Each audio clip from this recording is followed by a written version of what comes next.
Buenas tardes, ya más formalmente, buenas tardes a todos.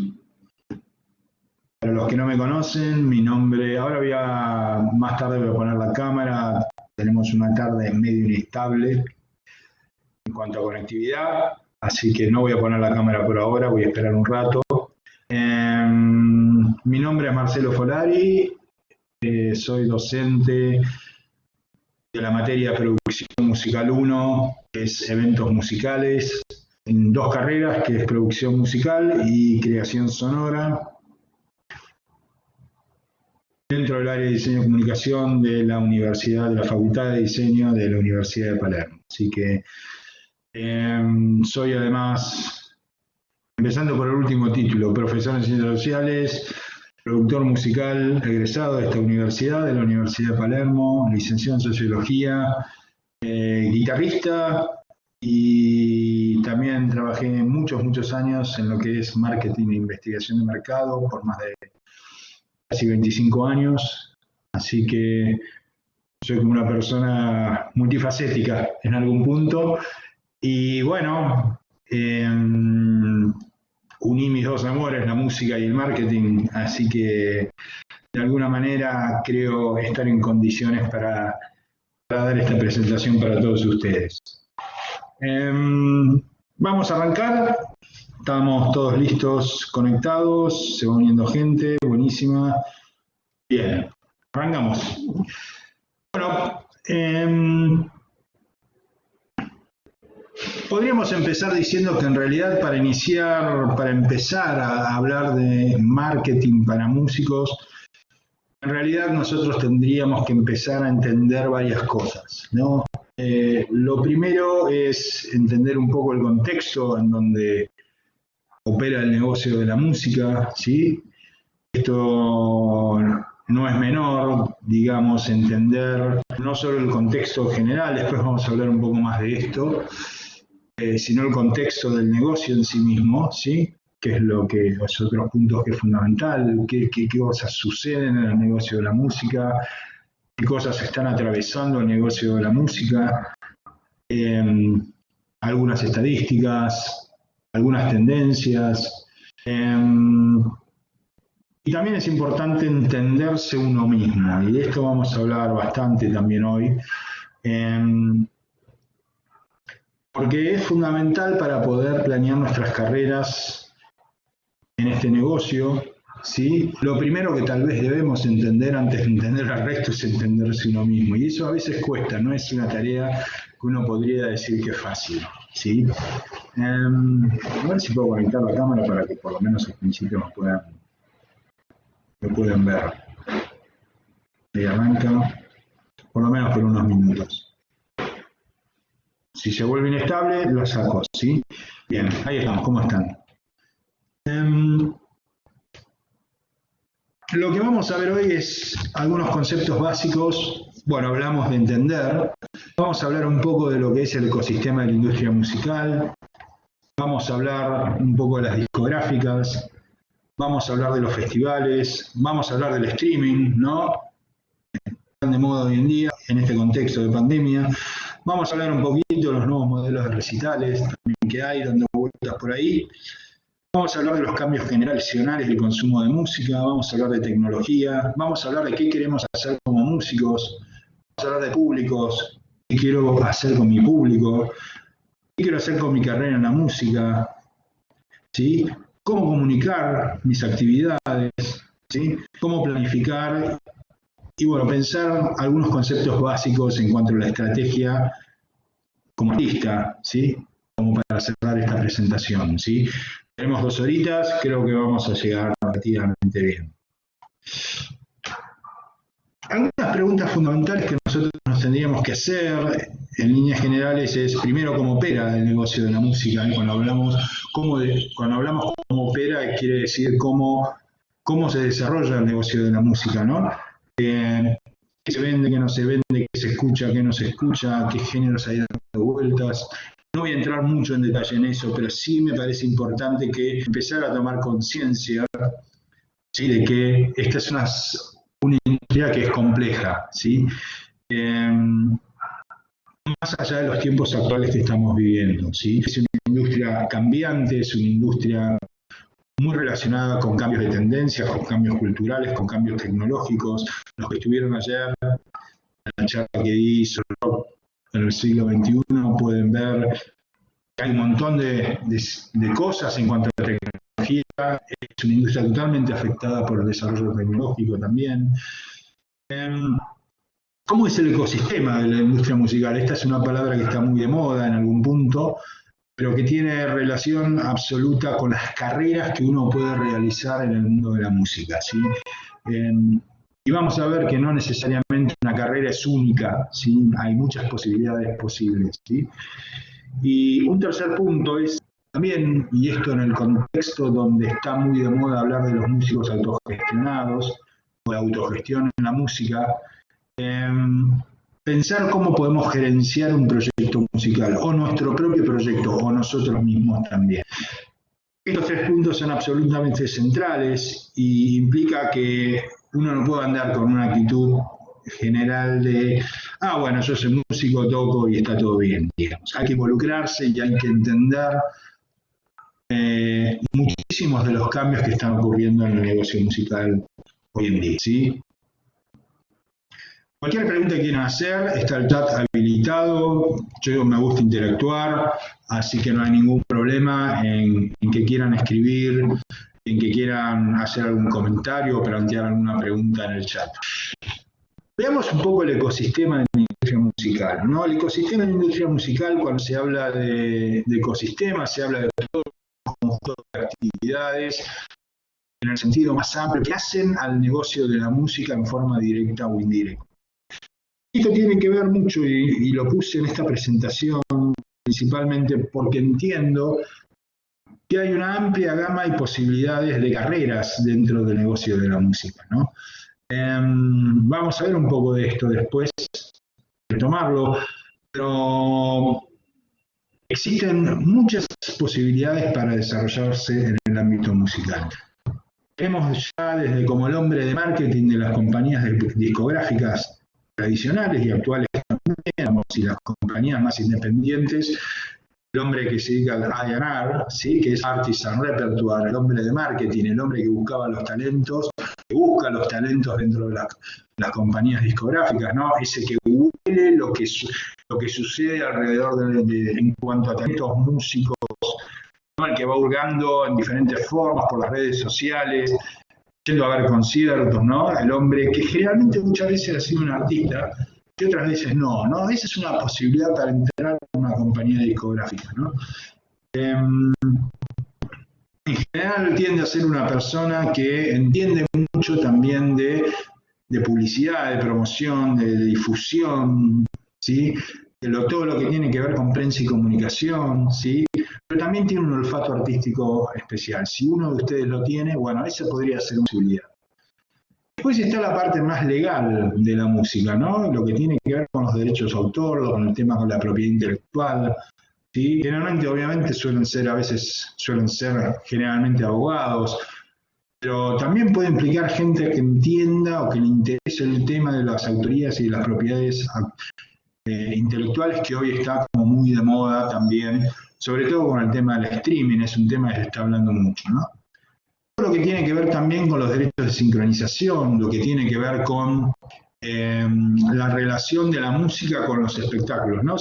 Los derechos de sincronización son aquellos que tienen que ver con usar una canción en una publicidad, en un programa de televisión, en cine, las famosas bandas sonoras, ¿no? Todo eso es una negociación entre las compañías discográficas y el mundo del espectáculo en general, sobre todo audiovisual, ¿no? Esa es todo un área también.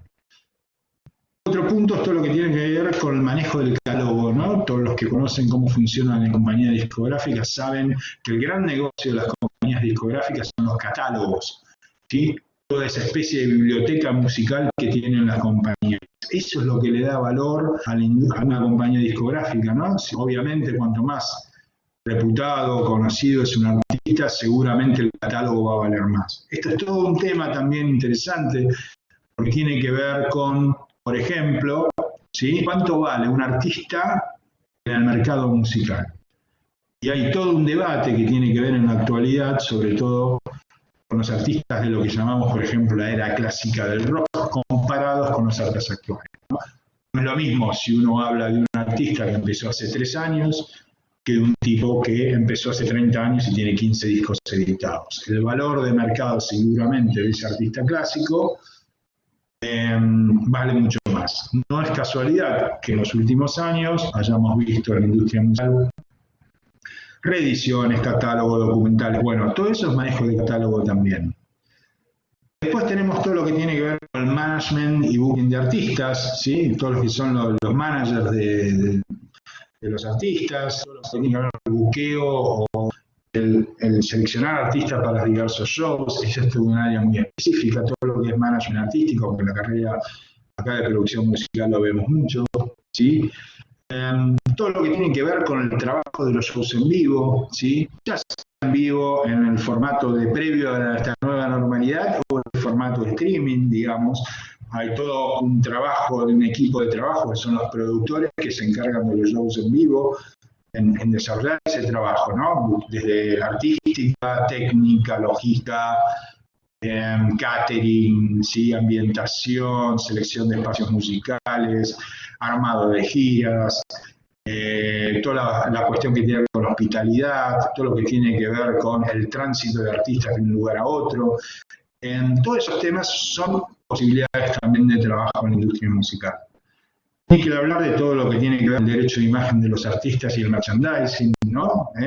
Las famosas remeras, tacitas con los artistas, con la foto de los artistas, ¿sí? Todo lo que tiene que ver con publicidad, con campañas de difusión, con todo el trabajo que se hace para difundir una obra artística, ¿sí? Que a veces puede ser dentro de una discográfica, a veces puede estar tercerizado, o también podemos hablar de todo lo que tiene que ver con publicidad para festivales, ¿no? Algo que en Argentina por ahí no estamos tan habituados, es todo lo que tiene que ver con estadística, pero afuera, en muchos lugares del mundo, el trabajo estadístico es fundamental. Digamos, en Argentina no somos muy amantes de las estadísticas, ¿no? Esto lo sabemos muy bien, pero las estadísticas hablan de un montón de cosas y, bueno, yo en mi propia historia, como persona que ha trabajado muchos años en investigación de mercado, las estadísticas son centrales y tienen que ver con datos de ventas, datos de consumo, perfiles de consumidores, perfiles de usuarios, no solo estadísticas, sino también datos cualitativos y encuestas cualitativas, datos censales, cuánto vale la industria musical, bueno, todo ese tipo de cosas también es un área interesante para trabajar en la industria musical, que es una industria que a nivel mundial claramente ha crecido, ¿no? Por lo menos hasta antes de la pandemia. Bueno, estamos todos inmersos en el tema, como en mi caso, de educación y capacitación, de muchos otros docentes que están en este ciclo y en la facultad. Ese es un área de crecimiento. Hemos visto y vemos en redes sociales hoy una gran cantidad de cursos de capacitación para músicos, sobre todo para músicos independientes, tanto en la gestión privada como en la gestión pública, ¿no? Organizaciones del Estado que se organizan para dar una serie de cursos para diferentes músicos y gente del ecosistema, justamente, de la industria musical. Todo lo que tiene que ver con el trabajo comunitario, la música como ayuda social, es un área interesante. Hay un montón de ONGs interesantes que están trabajando en diversos frentes, tratando de llevar la música y utilizando la música como un recurso, no diría de beneficencia, pero ¿no? En comunidades más rezagadas, para los gobiernos y todo el tema de gestión cultural, todo lo que tiene que ver el trabajo con desarrollo de industrias creativas, turismo y hospitalidad, como mencioné antes, claramente la tecnología. Hay todo un tema que tiene que ver también con el manejo económico de la actividad. Está un poco relacionado con las estadísticas, pero tiene que ver con el desarrollo de políticas públicas y privadas. Está muy en boga también en muchos países centrales, con el desarrollo, por ejemplo, de la vida nocturna. ¿Cuánto vale la vida nocturna de una ciudad? ¿Sí? ¿Cuánto valen los espacios musicales en términos de ingresos y como proporción del PBI? ¿Cómo ayuda una ciudad, cómo ayuda la vida musical al desarrollo de una ciudad? Ese tipo de cosas hacen, ¿sí?, a las políticas públicas, y hay todo un grupo de gente empezando a trabajar a nivel mundial en lo que tiene que ver con el desarrollo de políticas para la industria musical. ¿Sí? Sobre todo en el tema actual del coronavirus, ya se han empezado a hacer una serie de estudios del impacto que ha tenido el coronavirus en la vida de las ciudades, ¿no? Ciudades grandes como Nueva York, Los Ángeles, Londres, París, Buenos Aires, México, Colombia. Hoy estamos viendo que se empieza a analizar las consecuencias desastrosas que va a tener el coronavirus en los ciclos de la ciudad y en la vida nocturna.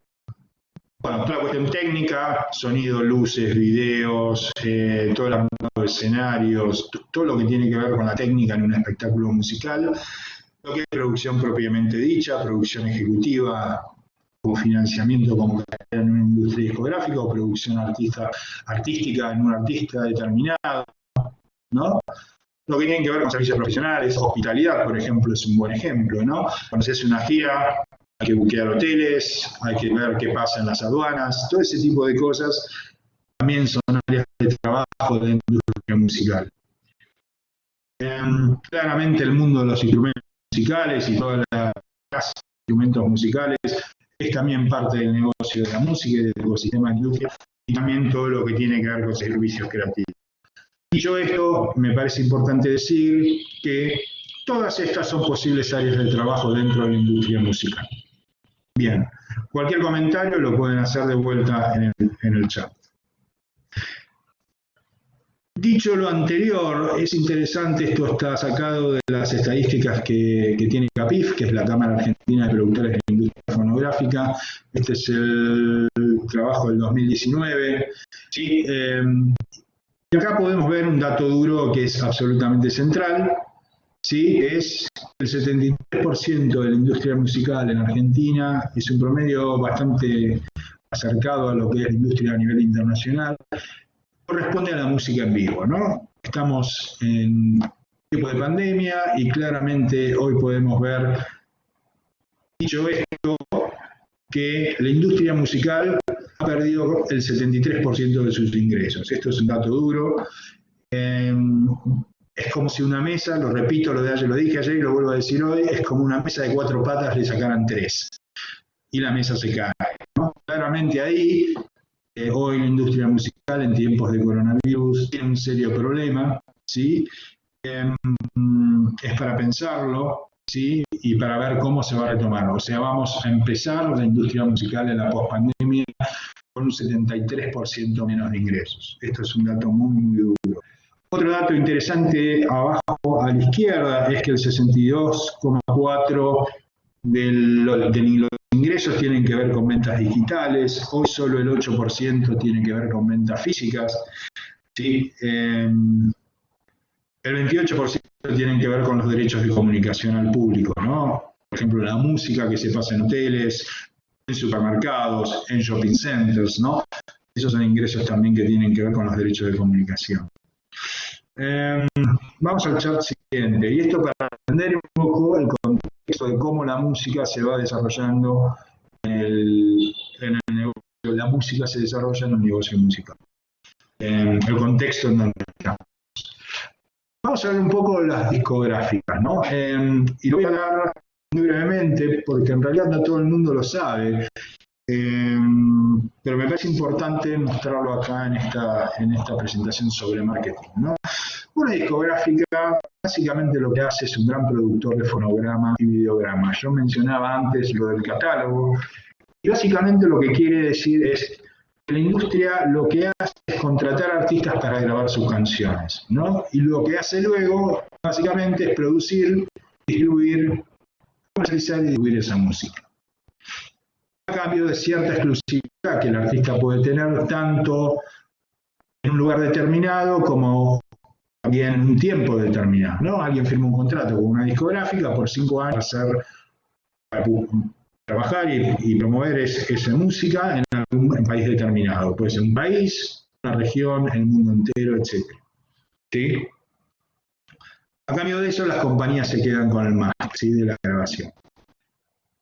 Esto es un modelo muy clásico de la industria discográfica, y lo que yo diría acá es que hoy esos modelos son más variables, digamos. Este es como el modelo más duro, ¿sí? Y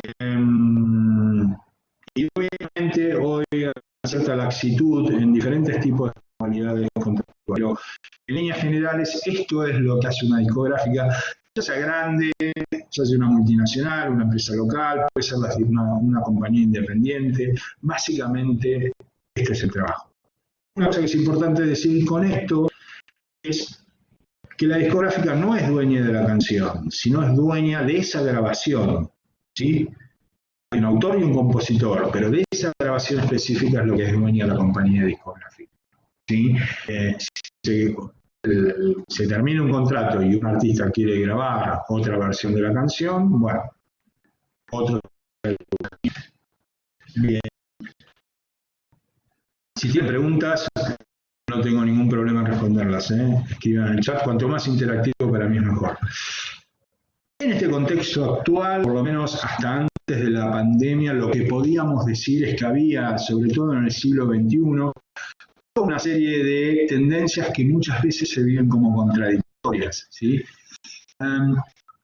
Dice por ahí que el negocio de la música se ha derrumbado, está la famosa teoría de la muerte del rock. ¿Qué pasa cuando hacen remasterizaciones? Bueno, depende de quién haga la remasterización. Si la remasterización la hace la misma compañía discográfica, el dueño es la compañía discográfica que hizo la remasterización. Si la hace alguien por fuera de esa compañía, o digamos un DJ, por ejemplo, el DJ debería estar pagándole una licencia de uso, ¿sí? Ese es un gran negocio también, ¿sí? Al músico original.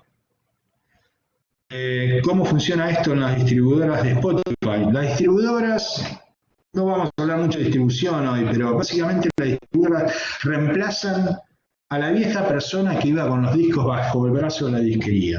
Como hoy casi no hay días, el formato es principalmente digital, ¿sí?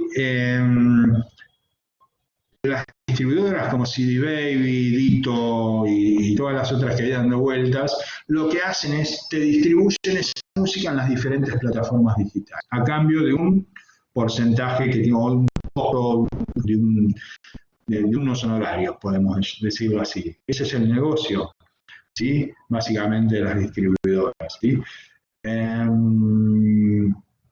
Volviendo a la presentación, si querés, después lo seguimos charlando. Hay como estas tendencias contradictorias. Primero, el negocio de la música, muchos dicen que se ha venido abajo por esto. No, de nada. Pero también como tendencia contraria, hoy nunca se había escuchado tanta música en la historia como hoy, ¿sí? Se escucha música en todos lados, todo el tiempo, a todos en diferentes momentos, ¿no? Por otro lado, se habla también de que los estudios de grabación han cerrado, y esto es un dato que es real, digamos, muchos estudios de grabación tradicionales, ¿no? Vos ibas, grababas y se alquilabas tantas horas de estudio para grabar, han cerrado, y cierto, han cerrado. Pero también hay tantas grabaciones hoy en día, sobre todo las que se hacen con las nuevas plataformas como Pro Tools o Ableton, que se han hecho tantas grabaciones que superan la cantidad de grabaciones que se hacían antes en los de grabación. Esas son dos tendencias que podrían decirse que son contradictorias, pero también son reales en algún punto. No quedan pocos estudios de grabación como los que había antes, ¿no? Y generalmente tienden a estar asociados a compañías discográficas o con productores que están asociados a compañías discográficas.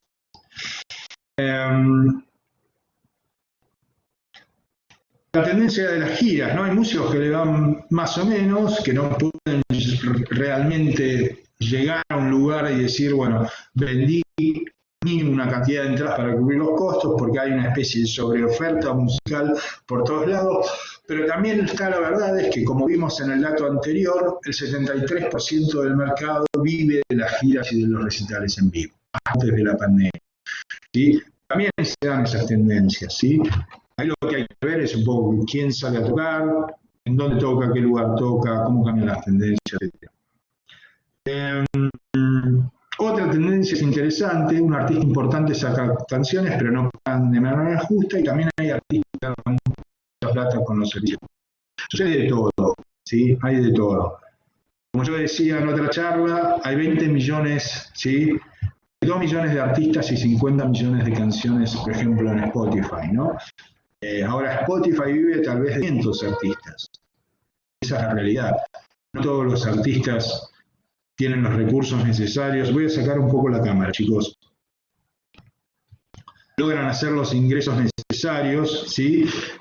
Para poder generar. Y eso, bueno, estuvo en discusión y sobre todo y en tiempos de pandemia esa discusión se está dando. ¿Eso depende de la compañía discográfica? Me pregunta María Belén. Puede ser que dependa de las compañías discográficas. En algún punto tiene que ver mucho tal vez con las negociaciones que hacen las compañías con los servicios de streaming. Digamos, no es inocente, la verdad es que las compañías, los servicios de streaming están totalmente asociados con las compañías discográficas y las playlists son el resultado de esas negociaciones también. Entonces, eso es un punto importante en el ecosistema y muchas veces lo que hace es que artistas tal vez independientes que ponen sus canciones en los servicios de streaming no tengan la misma suerte, digamos, que la pueden tener un artista más consagrado. Todo se negocia, Max. Max me está preguntando sobre los derechos de idea. Todo lo que pueda ser posible de ser monetizado se negocia en un contrato. Hoy en día se habla de los contratos 360. ¿Sí? Los contratos 360 es donde el artista básicamente cede un poco de todas sus ganancias en todos sus frentes. Merchandising, derechos editoriales, giras, ¿no? Hace poco veíamos este tema en otro curso y básicamente las compañías discográficas entienden hoy que su negocio no es vender discos ni generar escuchas de música, es proveer entretenimiento, y entretenimiento en el sentido más amplio implica también recitales, editoriales, derechos de sincronización, derechos que tienen que ver para publicidades, etcétera, etcétera, ¿sí? Vuelvo a la presentación. Los discos de vinilo ya son historia, pero a la vez están vendiéndose, ¿no? Este año superaron en ventas a los CDs a nivel mundial. ¿Qué quiere decir? Bueno, es una tendencia agotada, pero ¿por qué es una tendencia a su vez que está creciendo? Bueno, está creciendo porque suceden un montón de cosas en las que el vinilo está visto como un objeto de culto y una vuelta a lo auténtico en la música. Pero la verdad es que nadie está esperando que el vinilo supere de vuelta a la escucha digital, ¿no? Es una venta de nicho, ¿no? Es como comprar un libro antiguo, ¿no? Editado nuevamente, ¿no? Pero todas estas tendencias también son interesantes porque se escuchan muchas versiones posibles y hace la industria musical, ¿no? Otro punto importante que lo vamos a charlar es cómo se escucha la música. Vemos estas imágenes, ¿no? De los chicos sentados, escuchando música, uno mirando su celular, otro mirando el paisaje, la cuestión de los recitales también. Vamos a hablar un poco de lo que tiene que ver con el público y vamos a entender, también tratar de entender qué queremos decir cuando hablamos de los diferentes públicos en el negocio de la música. En el caso de los festivales, hasta antes de la pandemia, claramente se han vuelto importantes en un objeto central y yo diría cultural y para decirlo de alguna manera una experiencia generacional en lo que tiene que ver con la música. Bueno, hablamos de que la música en vivo tiene una proporción importante del negocio musical, ¿no? Lollapalooza fue tal vez el recital, en su momento abrió el camino a nuevos artistas, ¿no? Antes de los 90, tal vez el negocio de la música estaba mucho más centrado en los artistas mainstream, ¿no? En las cabezas de cartel, ¿no?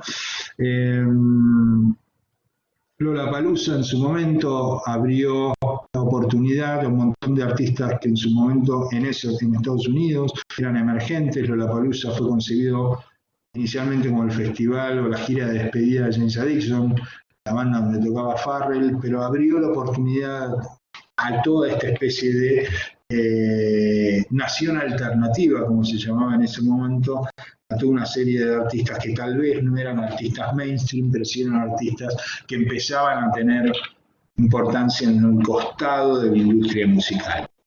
El mundo de los festivales es un mundo enorme. La pandemia frenó en el mundo alrededor de 500 festivales en un periodo de 2 meses, digamos, en lo que es enero a marzo, alrededor del mundo casi 500 festivales fueron cerrados, suspendidos o pospuestos alrededor del mundo. ¿Sí? Hay festivales muy, muy masivos, desde el Summerfest en Estados Unidos, que va a casi 750.000 de personas, lo mismo de Coachella, bueno, acá en Rock in Rio, en Brasil también es uno de los festivales. Y alrededor del mundo hay un montón, obviamente, de festivales, ¿no? Este negocio se paró con la pandemia, esperamos que en algún momento se retome, obviamente, y lo importante de todo esto es que el mundo de los festivales es un mundo amplio, diverso. Hoy los festivales no son homogéneos, hay muchísima variedad, tipos de festivales, valores y conceptos de festivales que son absolutamente distintos. El festival hoy en día tiene como eje central lo que se llama la experiencia, entonces un festival no es necesariamente simplemente ir a escuchar música, es a pasarla bien y tiene que ver también con un montón de actividades extra que propone un festival, que van desde juegos, comida, hay festivales donde hay pileta, juegos acuáticos, festivales vinculados a comunidades, ¿no? Ciertos festivales que tienen que ver con ciertas ciudades o localidades, y esto es mucho más común en Europa. El festival, por ejemplo, de New Orleans, ¿no? Es un festival enorme que también está vinculado a las características propias de esa ciudad en Estados Unidos, ¿no? Rock in Rio mismo en Brasil es un festival enorme. Y se puede comer, tomar algo, hay DJs, bueno, hay un montón de actividades. Entonces hay que pensar a los festivales como todo un mundo propio, ¿sí? Y ahí es donde, como desde el lado de la música, se puede interactuar y se puede llegar a tener un lugar. En los festivales independientes hay festivales que tienen que ver con criterios estéticos, con criterios políticos, con criterios sociales, ¿no? Hay recitales, por ejemplo, que se realza la temática feminista, hay festivales veganos, hay festivales que se hacen en conexión con la tierra, hay festivales vinculados a cuestiones más folclóricas, a festivales comunitarios, ¿no? Bueno, Argentina tiene algo así como 400 festivales diseminados a lo largo y a lo ancho del país, y en ese sentido hay una gran cantidad de propuestas que se pueden hacer, algunas se hacen del Estado y otras se hacen del sector privado también.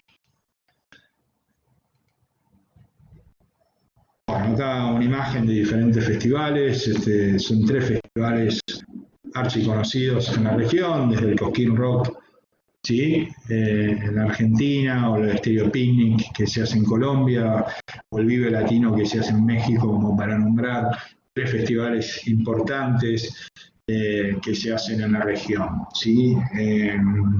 Cada uno, lo que se puede ver acá también es que cada uno tiene su propia imagen, su propio concepto, su propio desarrollo, ¿no? Eso es una parte importante de lo que estamos hablando desde el marketing y de la comunicación de festivales. Y otra cosa es importante decir de los festivales, es que los festivales han servido como estrategia para los artistas de simplificar el trabajo de las giras, ¿no?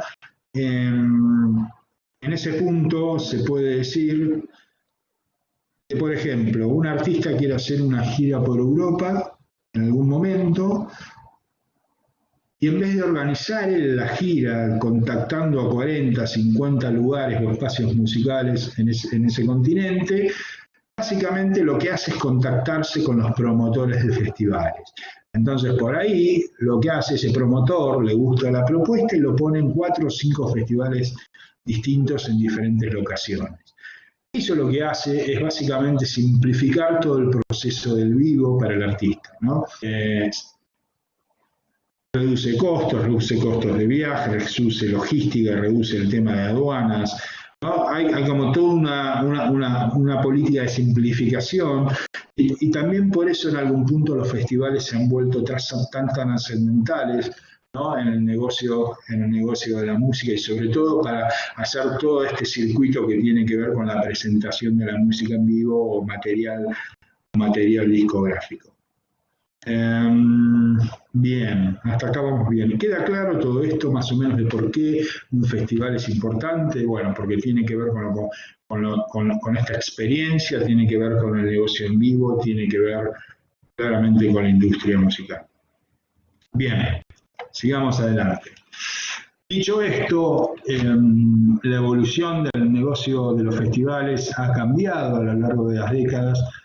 Y así como los festivales en los años 60 habían empezado como algo comunitario y totalmente vinculado a la cultura hippie, digamos, los años 70 fue evolucionando hacia el gran negocio y la sofisticación del negocio musical, ¿no? El festival como parte de un rock más corporativo, ¿no?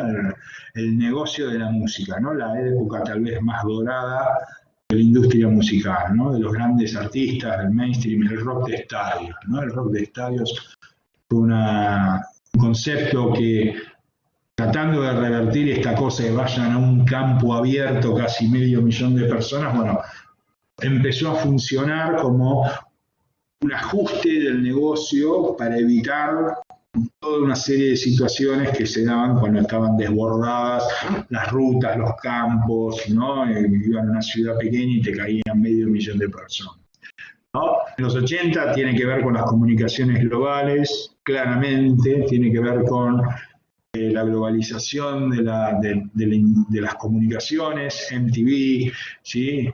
Tal vez el festival más paradigmático de los años 80 fue la Aid, ¿no? Ese festival de ayuda al hambre en África que se organizó en Inglaterra y Estados Unidos, lo vieron casi 1.000.000.000 de personas, ¿no? El 90 tiene que ver con lo alternativo, hablábamos recién de la Palusa, el nuevo siglo trajo el concepto de experiencia. Hoy estamos en una situación casi de encrucijada total. ¿Qué va a pasar con los festivales cuando volvamos luego del COVID-19 y cuando intentemos volver a la vieja normalidad? Esperamos que todo sea esto lo antes posible. Vamos a hablar del streaming más adelante, creo que ahora. ¿Y cuáles son algunas de las alternativas en este contexto en los que estamos viendo? Esta es una nota que salió hoy mismo en la Rolling Stone, ¿no? Que habla de la tremenda implicancia que está teniendo en los locales, en los espacios musicales independientes alrededor del mundo, particularmente en Estados Unidos, ¿no? Se calcula en Estados Unidos que van a cerrar aproximadamente, y en Inglaterra también, alrededor del 90% de los locales independientes musicales. Esto es una catástrofe para la industria musical, porque obviamente todos sabemos, y como artistas, cómo se ha venido desarrollando la carrera de los artistas. Ningún artista que llega a cierto nivel nace de un huevo, digamos, nace de, ¿sí?, haber tocado en un montón de espacios chiquitos, en espacios independientes, en espacios donde la música se toca con mucho placer, ¿no? Bueno, hoy la situación es dramática en todos lados del mundo, ¿no? Las consecuencias económicas van a ser feroces sobre todo en este sector, y esto hace suponer que reconstituir este tejido va a tardar 2 años. ¿Qué más puedo decir con respecto de esto? Bueno, obviamente ciudades, en nuestra ciudad, en Buenos Aires, también hay todo un gran número de espacios independientes que han declarado una especie de alerta cultural, y los costos de mantener un espacio cerrado, sobre todo cuando son espacios alquilados, son tremendamente altos, ¿no? Hay costos que tienen que ver con alquiler, los servicios, personal, etc. ¿Sí? Voy a conectar la cámara de vuelta. Bien, vamos al siguiente slide. Hace unos poquito tiempo atrás, ¿sí?, se dio en Finlandia, ¿sí? El primer recital de drive-in que se hizo en el mundo, digamos.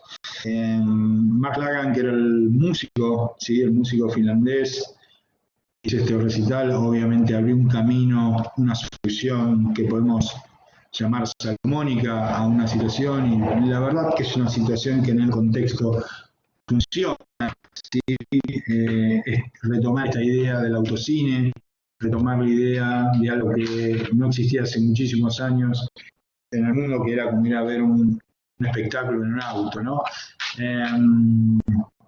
500 y 2.000 personas, este muchacho, que hace muy linda música, recomiendo que la escuchen. Y bueno, abrió todo un camino, y hoy esto es uno de los caminos posibles en la industria de la música hoy en día, ¿no? De hecho, ya hay un montón de... Ahora te paso el nombre bien. Espera que... Ahora te lo paso, dame 2 minutitos, porque el nombre medio finlandés y me cuesta pronunciar. Genial. Otra de las opciones, esto es Ucrania, fue un recital hecho de una terraza, y donde enfrente de la terraza había un hotel, ¿no? Esto es interesante porque esto habla básicamente de la creatividad de la industria musical y la creatividad de los artistas para sobreponerse a esta situación. Mats Langer, te lo voy a anotar bien acá, en el chat. Estoy anotando el nombre de Mats Langer. Y si buscas en YouTube, hay un video hermoso de él interactuando con la gente. Voy a volver al slide anterior. Él lo que hacía, se comunicaba, ahí tiene una pantalla. Esa pantalla está conectada por Zoom con cada uno de los asistentes. Y en un momento sube una chica que va y hace una coreografía, un tema muy lindo.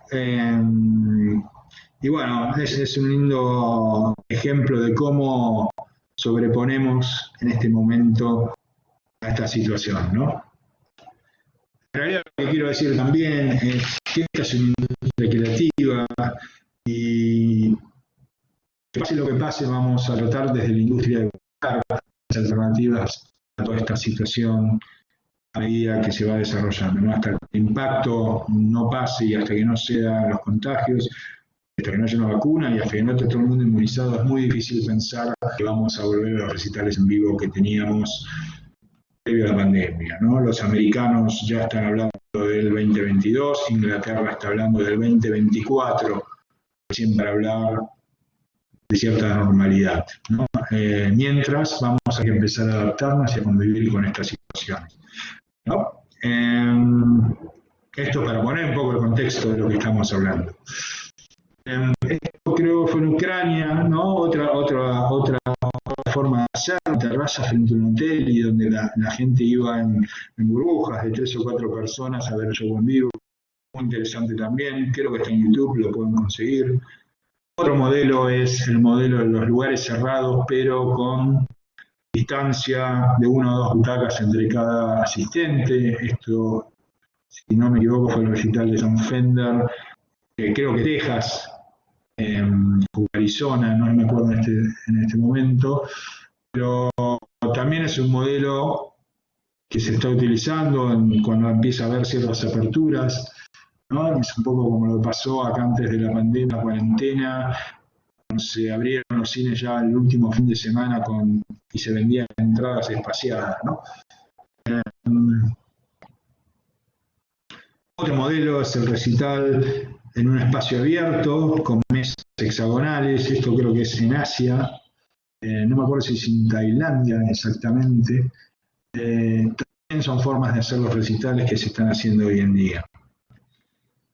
Otro ejemplo muy interesante es lo que está haciendo Metallica hoy en día. Ahora vamos a hablar de otro ejemplo de Metallica, pero Metallica lo que hizo fue filmar un recital nuevo, ¿sí? Y básicamente transmitirlo, ¿sí? distribuirlo en autocines en todo Estados Unidos. Obviamente había premio para la gente que iba, ¿sí? Había discos de regalo, los nuevos discos están por sacar con la Filarmónica de San Francisco, creo. Y es un modelo absolutamente interesante también, porque en realidad es material nuevo, o por lo menos un recital nuevo, y no los videos tradicionales que estamos viendo en los recitales del pasado. Esto se llama Encore Driving Nights, lo hizo Metallica, lo está haciendo un par de artistas country en Estados Unidos en este momento, ¿no? Vamos a hablar un poquito, preguntas hasta acá, si alguien tiene algo que decir, o algún comentario estaría buenísimo. Lo importante de todo esto es que la industria le está tratando de buscar la vuelta en este contexto a la situación de los recitales en vivo. Y esto es también parte importante de todos aquellos que están siguiendo esta presentación, de entender un poco cuál es el contexto en donde se está operando, de dónde venimos, dónde estamos y hacia dónde podemos ir, ¿sí? Vamos a hablar un poco del streaming, ¿sí? Me parece importante plantearse que el streaming ha sido casi la única salida válida que tuvo la industria en este tiempo, ¿sí? Para poder sobrellevar de alguna manera y poder seguir comunicándose. Sí, ahora voy a hablar de los Metallica Mondays también, y ahora en relación al streaming. Poder seguir comunicándose con su público, ¿sí? Claramente fue la opción inicial que va desde marzo hasta digamos mayo más o menos, en donde empezaron a aparecer un montón de modelos de streaming, un montón de plataformas y un montón de recitales en el negocio de la música, ¿no? Algunos más formales, algunos más informales. Y acá entramos en algunas cuestiones de marketing también, ¿no? A ver, para algunas preguntas que tal vez un productor de eventos y después un artista deberían hacerse en relación al streaming. La primera es, ¿qué quiero transmitir con mi evento? Esta es una pregunta central, digamos, ¿por qué lo hago, no? ¿Qué quiero transmitir? ¿Qué quiero hacer con el evento? ¿Simplemente tocar la guitarra y mostrar lo que hago siempre o quiero hacer algo más, ¿no? Esto es importante porque hay un punto que es central. A ver, nadie pretende que los streaming van a reemplazar al vivo, pero mientras esté el streaming tenemos que diferenciarnos de alguna manera. Esto pasa también con los eventos, ¿no? Cuando yo decía antes que hay un montón de eventos dando vueltas y que cada evento tiene su característica, su particularidad, su propio concepto, lo que estamos diciendo es que tiene una ecuación de valor, ¿no? ¿Qué quiero transmitir con mi evento? Esto es una pregunta que cualquiera que haga una transmisión en vivo debería planteársela primero antes de hacer la transmisión, ¿no? La segunda pregunta es qué tipo de configuraciones. Ahora vamos a ver diferentes modelos. En líneas generales, ¿me sirve una plataforma gratis? ¿Me sirve una plataforma paga? Y de las pagas, ¿cuáles? ¿No? Una plataforma tal vez más corporativa, quiero hacer algo que sea grande, quiero hacer algo para todo el mundo, para un grupo selecto de gente, ¿no? Este tipo de preguntas son importantes. ¿Qué plataforma debería usar? ¿Debería usar una plataforma profesional o una plataforma amateur, masiva, digamos, ¿no? Esta es una pregunta de público, ¿no? ¿Dónde está mi audiencia? Una pregunta fundamental, ¿no? Yo toco para gente joven, para gente más grande, para gente urbana, para gente rural, para gente que vive en América Latina, para gente que vive en otros lugares del mundo, para gente que le gusta a la noche relajarse, para gente que le gusta ver cosas diurnas. No sé, toda esa serie de preguntas tienen que ver con el público. Y eso es un acto de investigación, ¿no? El artista debería poder entender a su propia audiencia y ver cómo usa la audiencia, en este caso las redes, por ejemplo, o cómo, qué está usando la audiencia en el momento o está saturada de los streaming. Bueno, esta es otra pregunta, ¿no? Otra de las preguntas que son importantes es pensar, ¿tengo que hacer un evento y lo voy a cobrar o no? ¿No? Hay toda la discusión famosa de la monetización de los servicios de streaming, ¿no? me animo a hacer un evento pago, ¿sí? O puedo hacer un evento gratis en donde haya que donar plata. O hacemos algo que sea mitad y mitad. ¿Cómo cobro? ¿No? ¿Lo cobran los de acá no? ¿Cómo logro monetizar ese evento? Esta es una pregunta fundamental hoy en día, cuando la discusión en parte es cómo monetizar los servicios de streaming, ¿no? ¿Cómo ganar plata con esto? O por lo menos juntar algo de plata.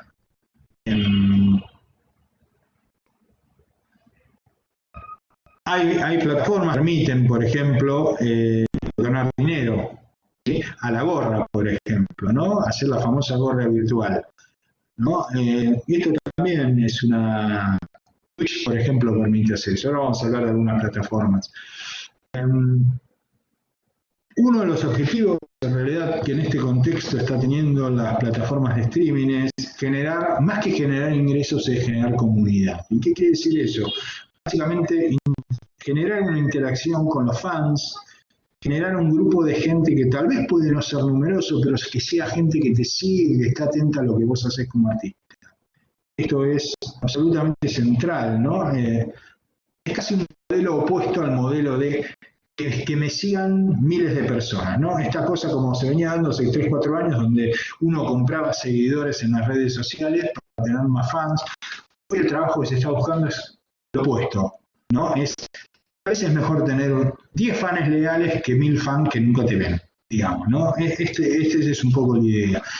Y la pregunta es, ¿cómo puedo generar a través de un modelo de streaming, ¿sí?, cierta comunidad con propuesta artística?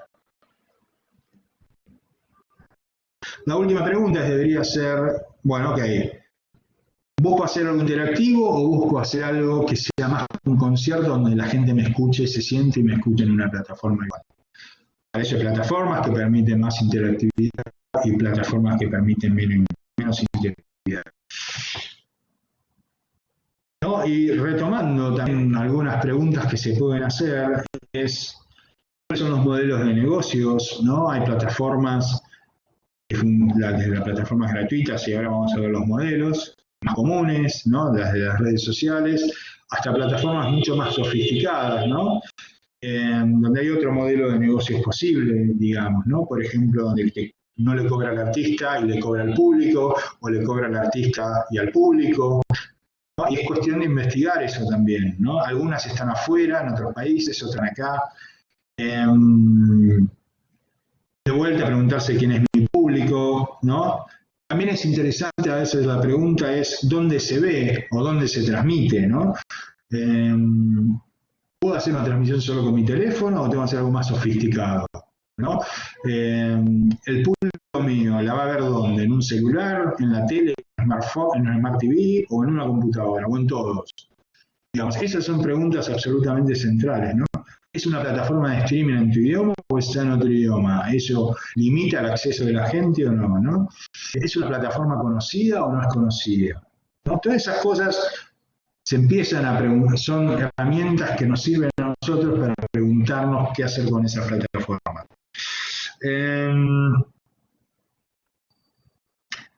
Hay plataformas que te permiten probar o hacer transmisiones de prueba, ¿sí? YouTube Live creo que es una de ellas. ¿Cómo evitar problemas de conexión? Digamos, hoy las redes están recontra saturadas y todos sabemos que, digamos, vos haces un streaming y te vieron la mitad del show pixelado, digamos, ahí tenés un problema, entonces ahí tenés que investigar la conexión que vos tenés en tu celular o en tu computadora o con tu empresa telefónica, ¿no? Para poder ver un servicio de relativa calidad. El tema de la interacción con el público, hay plataformas que permiten vender merchandising, por ejemplo una remera, ¿sí? Cómo lanzar el video, cómo presentarse, ¿sí? Si puedo notificar a la audiencia, por ejemplo, esto que tiene YouTube de decir los recordatorios, ¿no? Cómo enviar un mail que digan 24 horas comenzamos ese evento. Y también si queda guardado o no. Hay artistas que les interesa la plataforma que el evento quede guardado, hay gente que no. ¿No? Porque, como todos sabemos, en las plataformas de streaming, mucha gente no lo ve en el momento y lo ve después, ¿no? Entonces puede ser importante para un artista guardar el evento para que se vea, no sé, en unas semanas después. Si alguien tiene preguntas, también lo pueden hacer.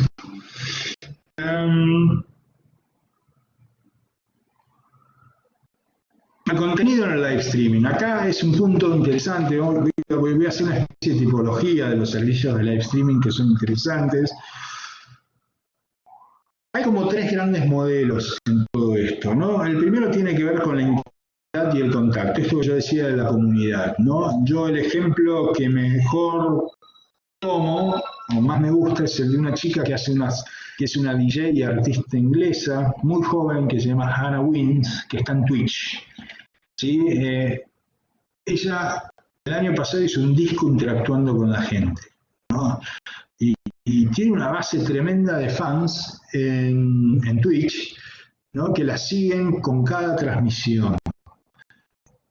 Y eso está muy bueno porque uno va en la interacción, digamos, uno va generando cierta relación con la persona que está del otro lado de la cámara, ¿no? Es un muy buen ejemplo que yo, si alguno de ustedes tiene Twitch, búsquenla y vean los videos, porque aparte están súper hechos con muy buena calidad. No voy a poner nada hoy de un tema de estabilidad de la red, pero incluso están en YouTube los videos de ella, ¿no? Tiene todo un cuarto adornado con instrumentos llenos de instrumentos musicales, ¿no? Tabletas, iPods, con teclados, guitarras.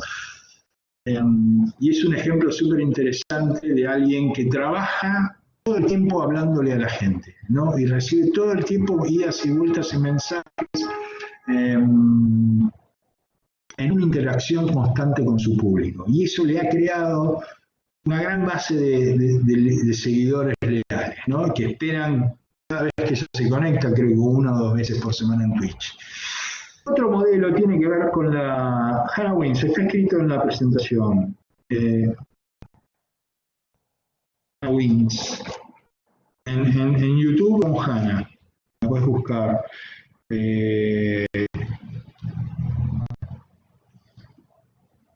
No hay nada. Otro ejemplo, alguien mencionó los Metallica Mondays, Gaby. Metallica Mondays fue un ejemplo brillante de rescatar esto que hablamos del catálogo, ¿sí? Usar el catálogo de recitales que tenía Metallica y hacer este evento que se llamó Metallica Mondays, presentados por su baterista Lars Ulrich. De una manera bastante humorística, también está en YouTube, los pueden ver, por lo menos las introducciones que son geniales, y donde revivieron toda una serie de conciertos famosos, ¿no? Desde algunos de sus comienzos, 1980 y algo, hasta algunos más actuales, de los 5 continentes, un concierto en Perú que hicieron, que es tremendo, y lo hicieron durante una serie de lunes, creo que durante 2 meses o 3 meses. El resultado de esto fue que triplicó la base de seguidores en YouTube, las suscripciones, ¿no? Al canal de ellos. El resultado fue un constante incremento en la base de los fans que siguieron a la banda. Y es un muy buen ejemplo de marketing, de cómo usar una herramienta como YouTube en un contexto adverso y generar lealtad hacia la marca que es Metallica, ¿no? Por eso el contenido es importante, ¿no? Obviamente una gran banda como Metallica tiene los recursos y los contenidos grabados de mucha historia, pero si uno se lo pone a pensar, a veces uno tiene contenido como artista de cosas grabadas que ha hecho durante el tiempo, las va publicando a lo largo del tiempo en su propia perfil o red social. Puede jugar con eso también. También durante la pandemia, uno de los primeros y mejores ejemplos de streaming fue el de Erykah Badu, artista de neo soul americana, que hizo las sesiones del dormitorio. Y básicamente lo que ella hizo fue una serie de recitales. El primero lo cobró $1, el segundo $2, el tercero $3. Y Erika armó su propia plataforma de streaming, ¿no? Es una artista también bastante consagrada y bastante innovadora en lo suyo, que es el R&B contemporáneo.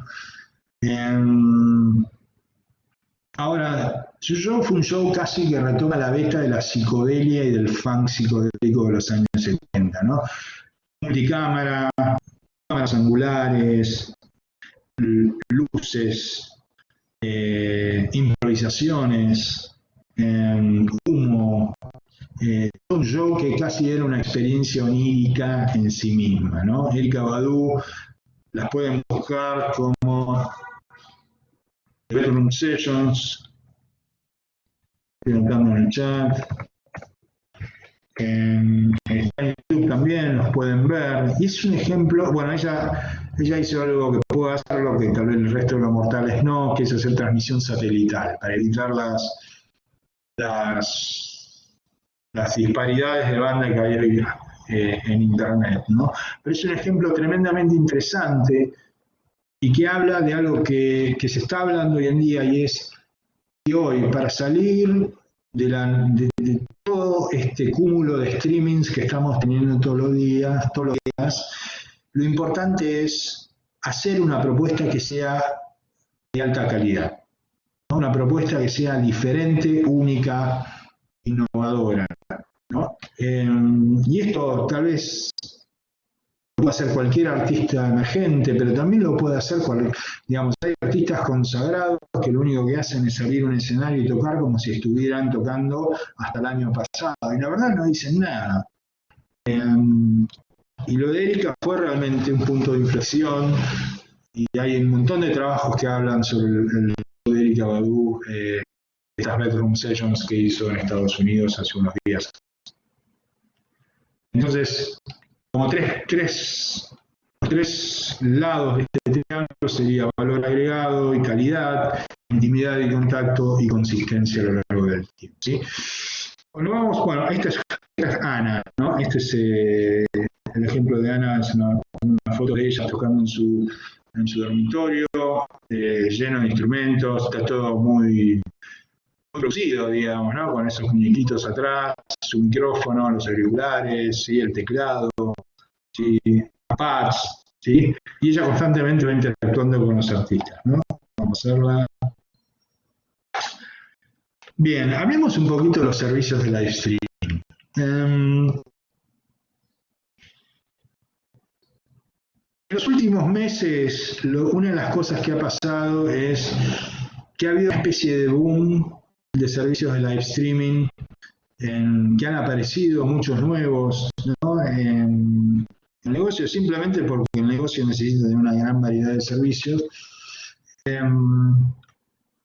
Básicamente, si los pudiéramos categorizar de alguna manera también usando este modelo de triángulo, digamos, hay como tres modelos. El primero tiene que ver con la propuesta artística, ¿no? Hay modelos para artistas consagrados, hay modelos que podemos decir para artistas emergentes, pero también hay modelos que tienen que ver con los tipos de música que toca el artista, ¿no? Si es un artista indie o es un artista mainstream, digamos, ¿no? Ese sería lo que yo llamaría foco en la artística, digamos, foco en la propuesta, o artistas que son para de un determinado país, ¿no? Tenemos también un modelo que tiene que ver con la técnica, ¿no? Son los servicios que tienen por ahí interacción con el público, que tienen estos sistemas donde a la gorra, son sistemas que no le cobran al artista, pero que le cobran al público y organizan todo el ticketing del evento. Y después están los servicios que yo llamaría streaming plus, que son los servicios ya organizados por grandes empresas y los servicios mucho más profesionales, que en general todos lo son en realidad, pero son los servicios más corporativos, digamos, de alguna manera, vinculados a las grandes discográficas o canales de televisión, y en donde uno no llega, digamos, artista independiente, claramente no llega ¿no? Todas las grandes bandas, ¿no? Hay algunos que están hechos en Estados Unidos. Bueno, acá hay una empresa que se llama Más Vivo, que empezó hace poco, pero digamos, no va a ser un streaming ahí, seguro que no, porque ni siquiera tiene información de las propuestas que tienen. Pero bueno. Vamos a ver un poquito los modelos de live streaming. Voy a tomar un poco de agua. El primero, el más democrático, los más populares, los más accesibles a todos, claramente son los live streaming de redes sociales.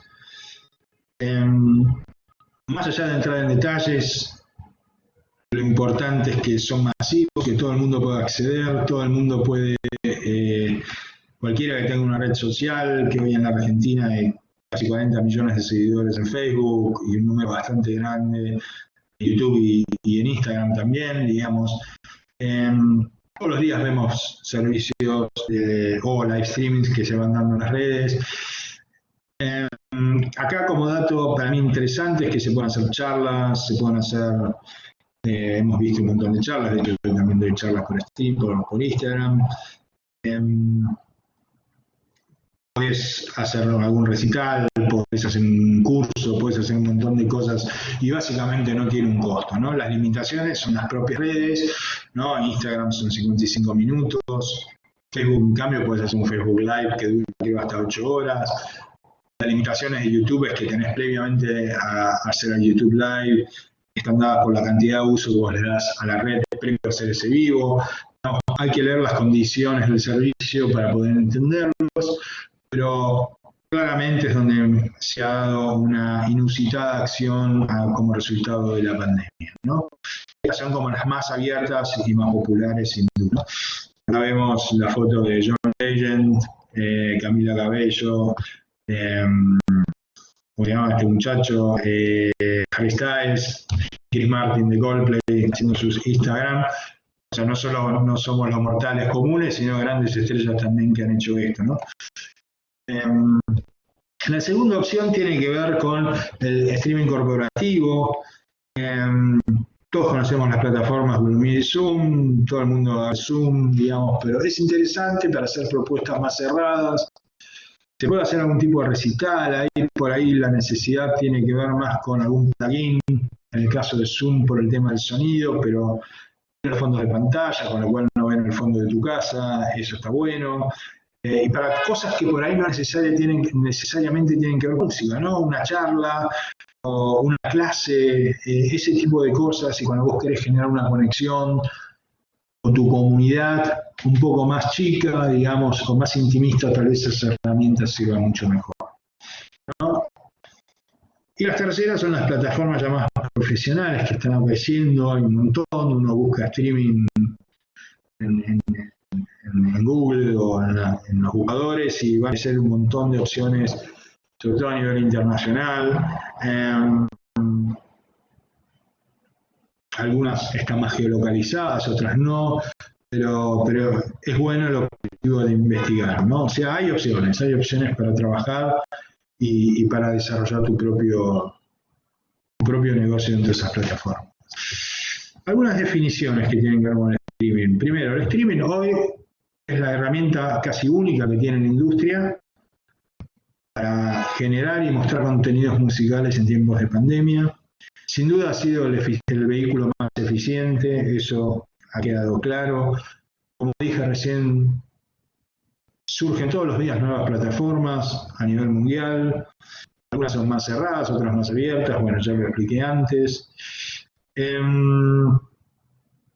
Claramente la transmisión en vivo ha sido suple a los conciertos en tiempos de pandemia, ¿no? Y teniendo en cuenta un poco todo lo que yo he venido mencionando, qué cosas prestar atención cuando uno piensa hacer desde el marketing su propia propuesta de streaming, es bueno pensarlas, ¿no? De no hacer algo que realmente no agregue nada, sino tratar de hacer algo que trate de agregar algún tipo de valor en este mar de transmisiones que estamos sufriendo hoy en día, ¿no? Como dije antes también, como los festivales, de la misma manera que los festivales, los servicios de streaming se han ido como profesionalizando, yo diría diversificando en la propuesta, en sus conceptos, en sus ideas, y eso también es absolutamente interesante y está bueno investigarlos, ¿no? ¿Por dónde pasa el eje de lo que estás transmitiendo? Sí, acá hay un punto que a mí me parece importante, digamos, no quedarse simplemente en tus fans acérrimos como artista, sino tratar de buscar que el streaming llegue a una base aún mayor, ¿no? Ahí puedes jugar con publicidad paga, en las redes o tratar de hacer cosas distintas de lo que uno hace habitualmente, ¿no?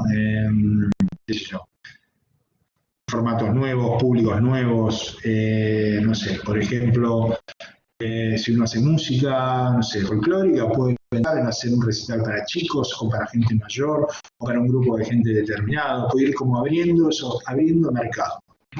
Eso sería un ejemplo de expandirse más allá de tus propios fans. Y claramente los desafíos del streaming están dados con la monetización, digamos, no hay estadísticas muy claras de qué está pasando con las ganancias en los servicios de streaming, no se habla mucho, veremos qué pasa. El tema de apostar a la calidad, para mí esto es central, digamos.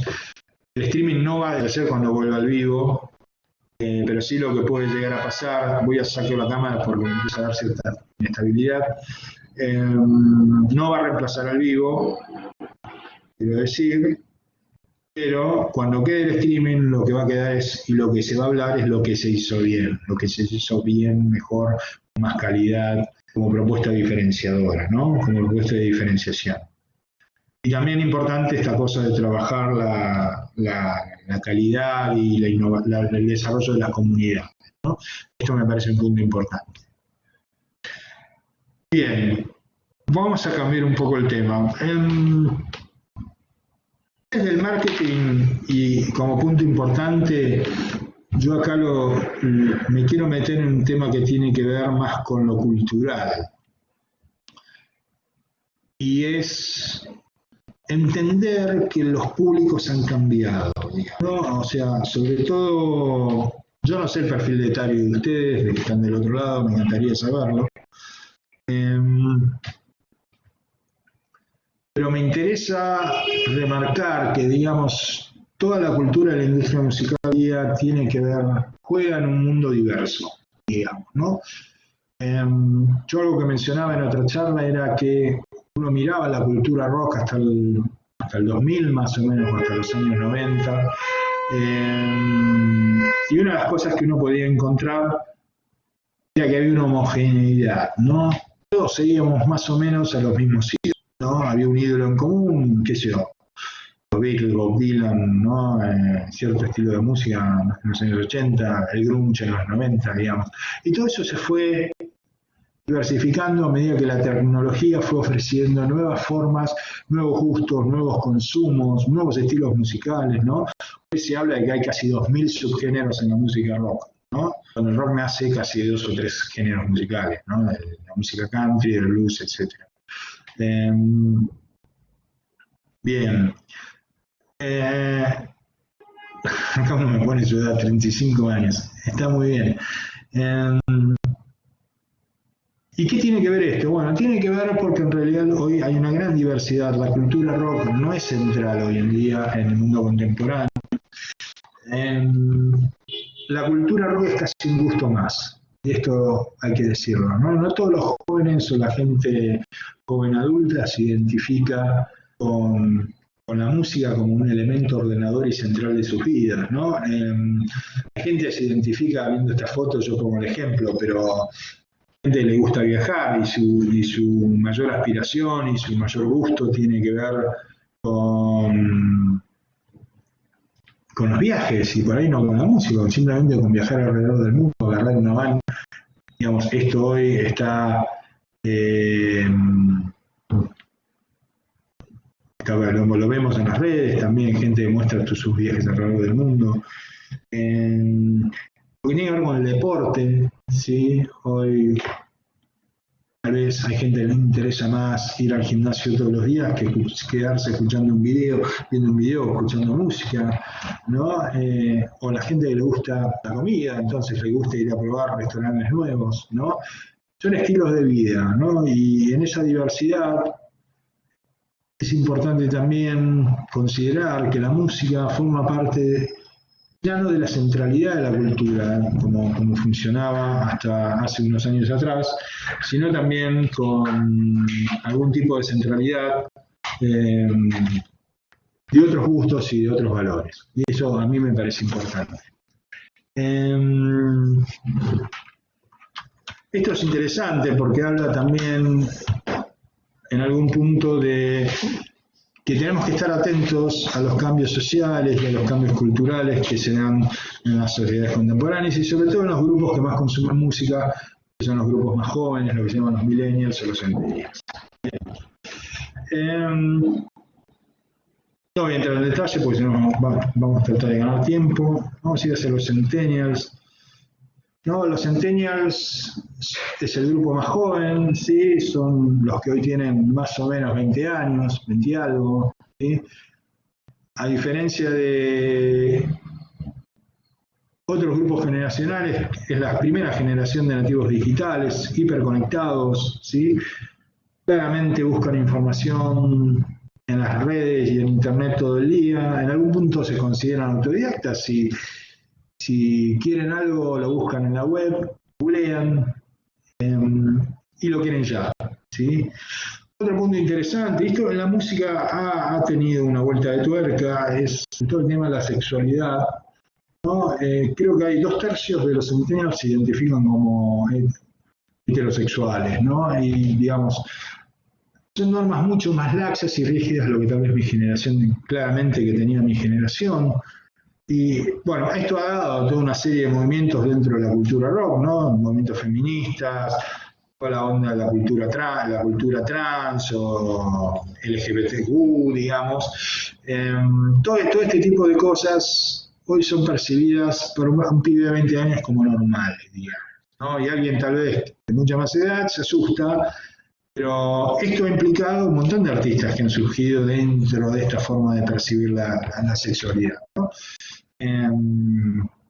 Artistas locales e internacionales, ¿no? Los millennials, los centennials forman parte del 25, uno de cada 4 habitantes de este mundo son centennials, ¿sí? Y escuchan música muy variada, ¿sí? Y la música más actual posible, ¿no? Desde 21 Pilots, Justin Bieber, Lady Gaga, Katy Perry, Imagine Dragons a nivel internacional. Me parece un lindo dato para tener en cuenta, ¿no?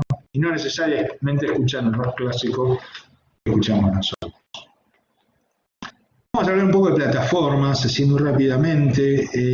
Hoy la música se escucha de muchas maneras, así como vemos televisión de muchas maneras, los que ven televisión, que no son tantos ya. Pero la principal plataforma de streaming claramente es YouTube, ¿no? YouTube es una red social porque vos podés seguir gente y responder y armar comentarios. Es de alguna manera la más democrática y abierta de todas porque es gratuita, ahora tiene su versión premium, pero claramente YouTube supera al menos en 2 veces, tiene 3 veces más adeptos lo que tendría una plataforma de streaming como Spotify, ¿no? Esto es importante también a la hora de tener en cuenta a la hora de usar plataformas o planear ciertas actividades en ciertas plataformas o dónde estar como artista, ¿no? Cuando uno plantea decir, bueno, yo quiero estar en Spotify, yo tal vez diría tendría que estar en YouTube primero. Esto me parece interesante. También entender que la música se escucha, como dije antes, de muy diversas maneras, computadora, celular principalmente, ¿sí? Alguna Smart TV, ¿sí? Y no en un CD. Entonces, la forma que hoy tenemos de conectarnos con la música es mucho más amplia de la que había hace muchos años atrás. Dicho esto, si alguien tiene alguna pregunta, chicos, es importante, por favor, escríbanla y son lindos temas para debatir y comentar, ¿no? Dicho esto, me parece importante pensar, por ejemplo, en las plataformas de streaming, quiénes escuchan, quién las usa principalmente, ¿no? ¿Quiénes son los grandes usuarios de estas plataformas, ¿no? Si uno hace un juego interesante, por ejemplo, comparar un artista actual con un artista clásico, se va a llevar la gran sorpresa de que un artista actual tal vez tiene el doble de oyentes mensuales que tiene un artista clásico. Y yo agarro un juego y hago, bueno, comparemos a Harry Styles con los Beatles, y uno va a decir, ¿quiénes son más famosos, los Beatles o Harry Styles? Y bueno, en el mundo de hoy Harry Styles es mucho más famoso que los Beatles, ¿sí? Tienen 41 millones de oyentes mensuales Harry Styles contra 22 millones de los Beatles, ¿sí? ¿Esto por qué sucede? Y sucede por una razón muy simple, por el perfil etario de los que escuchan las plataformas, ¿no?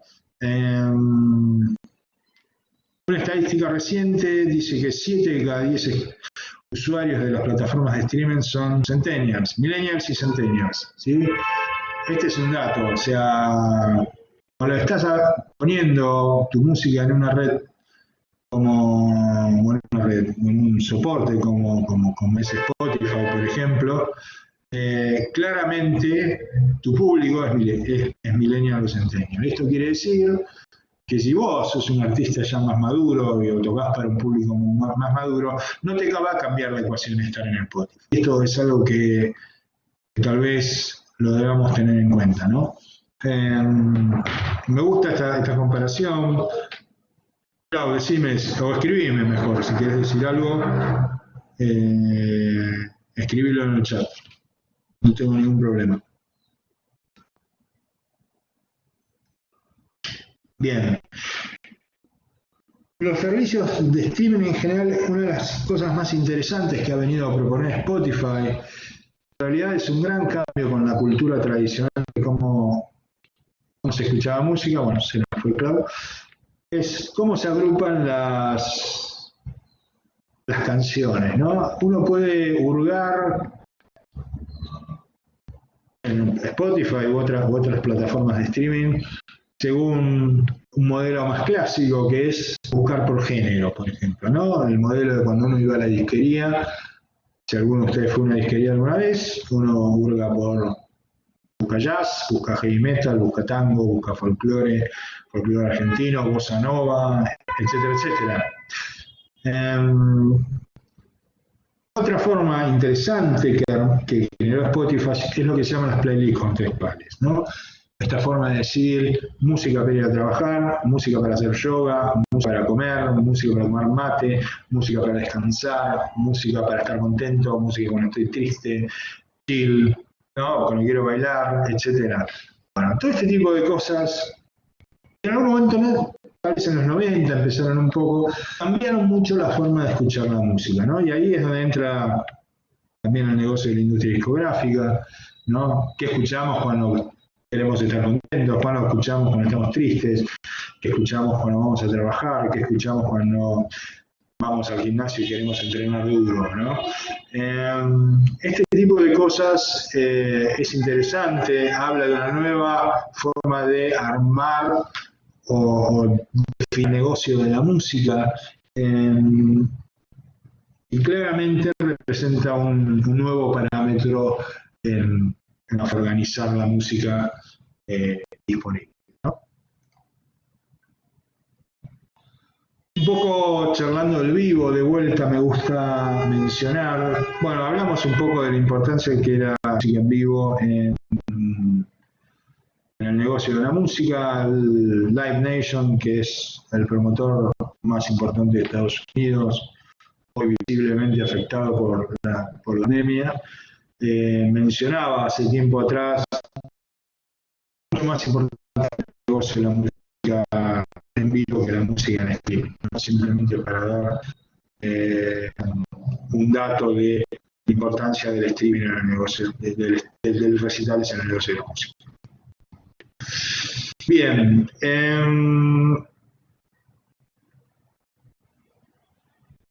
alguien preguntaba antes del rol de la distribución de la música. En realidad, la música sigue con este parámetro tradicional. Acá lo que ha cambiado es el retailer o el punto de venta. Digamos, hoy casi no existe el punto de venta. La música se consume, no se compra en una disquería, sino que se escucha en una plataforma. Que el distribuidor ya no son personas físicas, aunque las hay, y sigue habiendo producción de CDs, mucho menos obviamente. No es un hombre que iba con los discos bajo el brazo de las disquerías, sino que son las plataformas digitales, ¿no? Uno sí tiene que agregar a este mundo, podría agregar también un montón de sellos independientes en el medio, o podría simplemente evitar, en lugar del sello discográfico, record label, y pasar de ser del artista al distribuidor directamente, ¿no? Acá uno de los cambios en la industria musical más graves es que el intermediario, digamos, las compañías discográficas han perdido relevancia. Digamos, eso es para mí uno de los puntos centrales, ¿no? Con el tiempo y por un montón de razones, las discográficas son bastante menos relevantes de lo que eran hace tiempo atrás. Vamos a hablar un poquito de la tecnología, muy por arriba, vamos a ver acá, vamos a esta mejor. Claramente la tecnología cambió los procesos, cambió la producción, cambió la distribución y cambió el consumo. Y me interesaba a mí tocar el tema de la producción, ¿no? Hablábamos antes de los estudios de grabación. Y hoy todos podemos hacer música de una manera distinta que la 30 años atrás. Hoy todos manejan una herramienta como puede ser Pro Tools, ¿no? Pueden grabar canciones. Un ejemplo claro en esto es que global, ¿no? Es el disco de Billie Eilish, ¿no? Billie Eilish y su hermano grabaron su disco en un dormitorio, digamos. Y se transformó en un gran proceso de nivel. Eso cambia también parte de la ecuación desde el marketing. Aspectos que tienen que ver con ya con un marketing más personal, ¿no?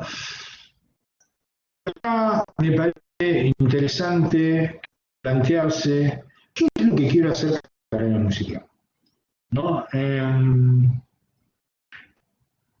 Visto al principio de esta presentación en relación al ecosistema de la industria musical y todos los cambios que hemos visto en los últimos años, la tecnología, ¿sí? Los cambios culturales. Me gustaría que alguno escriba, así como para hacer una especie de diálogo rápido, ¿qué es lo que querés ser? Digamos, es una pregunta tremendamente difícil, ¿no? ¿Por qué lo hago, digamos, no? Todos sabemos de la pulsión artística, pero es importante responder eso. ¿Hago porque quiero mostrar mis canciones? ¿Por cuánto tiempo quiero hacer eso, no? ¿Qué rol quiero tener, digamos? Estas son preguntas típicas que un manager podría hacerle, o una compañía discográfica le podría hacer a un artista tomando un café, ¿no? Jota, si querés decir algo, escribilo en el chat. ¿Qué es lo que quiero hacer? Porque quiero mostrar mi forma de ser, quiero que mis canciones valen la pena mostrarse, lo hago porque tengo una angustia y necesito sacarla afuera, lo hago porque soy una persona feliz y quiero mostrar la alegría que tengo, porque quiero comentar las cosas que pasan en el mundo, porque quiero denunciar cosas. Hay como una serie de situaciones ahí. No todos los artistas son iguales y no todos los artistas muestran durante su carrera las cosas de la misma manera, ¿no? Bien, productor y DJ para elevar la música y la de otros artistas. Tu rol es bien de producción. Acá Manuel está diciendo por qué es interesante expresarlo de uno, ¿sí? Y esto es importante, porque a veces esas preguntas son fáciles de responder. No todo el mundo se las puede responder rápidamente, ¿no? ¿Qué quiero comunicar? ¿Qué historia quiero contar? Acá es importante preguntarse también dónde circula tu arte, ¿no? ¿Dónde querés que tu arte circule y dónde circula? Son dos preguntas distintas, ¿no? ¿Circula en los canales que yo creo que debería circular o no? ¿No? Ese tipo de historias, ese tipo de preguntas que uno tiene que hacer son fundamentales para poder definir tu propuesta como artista. Y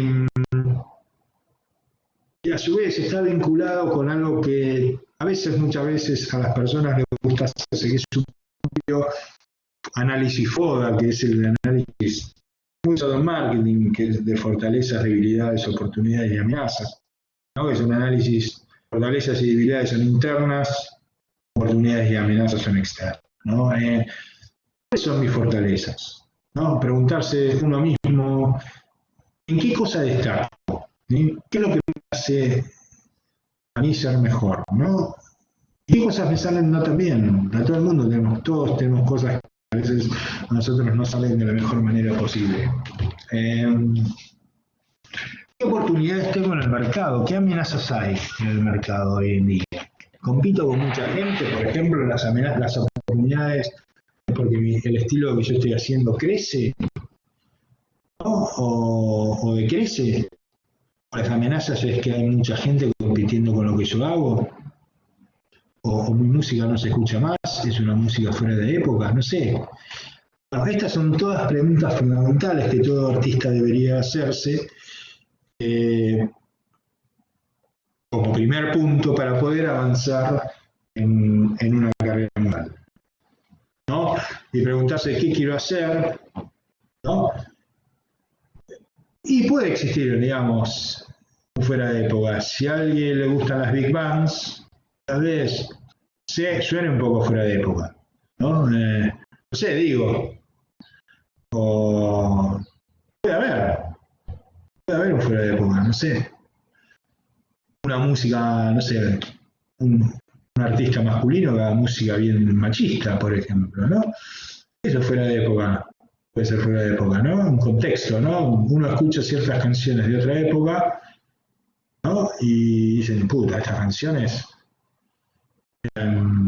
hoy no se podrían ni cantar, pero pasa, ¿no? Entonces las cosas cambian.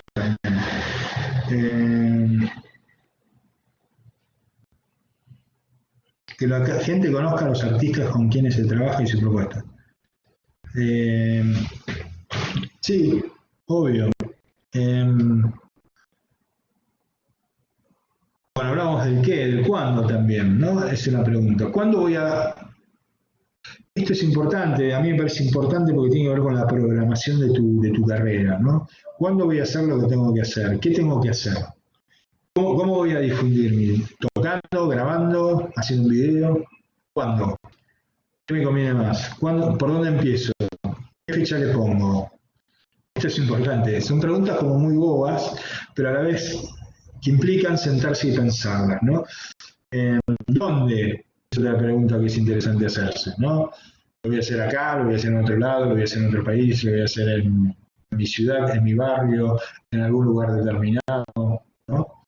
¿Cómo? Lo voy a hacer con mi celular, voy a hacer un video, supongamos, en algún lugar determinado, voy a contratar un equipo de producción, voy a llamar a una amiga que me diseñadora de moda, se me puede traer ropa. ¿Por qué lo voy a hacer? ¿Porque tengo ganas, porque satisface mi ego, o lo voy a hacer porque tal vez me sirve como herramienta de difusión? ¿No? Todo ese tipo de cosas son preguntas que todos nos deberíamos hacer y deberíamos, en general, y esto lo digo como gente que tocó en una banda, persona que tocó en una banda muchísimos años, a la le gusta planificar demasiado. Y, perdón, en líneas generales, es importante cuando hagan un plan de trabajo, no se planteen hacer un plan tipo empresa privada de 300 empleados.